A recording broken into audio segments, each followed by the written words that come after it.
içinde sizin gibi hayırseverlerin de hayırları, bağışlarıyla oraya daha fazla yardım ulaşmasına vesile oluyoruz. Hayrınızı kabul etsin inşallah. İnşallah. Allah razı olsun.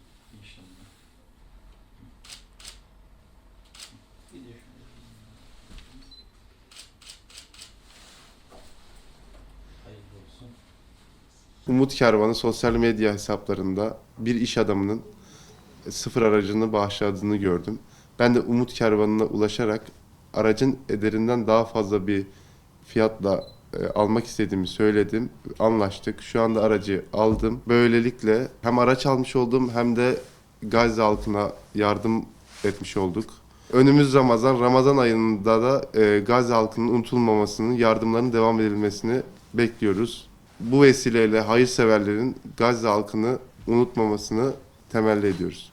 Bildiğiniz gibi bundan kısa bir süre önce Batmanlı bir iş adamımız yeni aldığı sıfır aracını Umut Kervanı'na bağışlayarak Gazze'deki kardeşlerimize yardım ulaşması için bize ulaştırmıştı.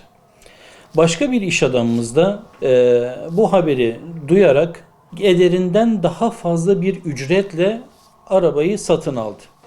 İş adamlarımızın arasında gerçekleşen bu hayır yarışı bizleri ziyadesiyle sevindirdi. İnşallah bu diğer iş adamlarımıza yönelik de bir numune, bir örnek teşkil etmesini umuyoruz. Bu vesileyle her iki iş adamımıza da teşekkür ediyoruz. Rabbim kendilerinden razı olsun. Hayırlarını kabul buyursun inşallah. İş adamımızın aldığı arabamızı teslim ediyoruz. İyi günlerde kullansın. Kazasız belasız bir şekilde inşallah. Rabbim bağışlarını da kabul etsin. Amin. Allah razı olsun. Hayırlı olsun.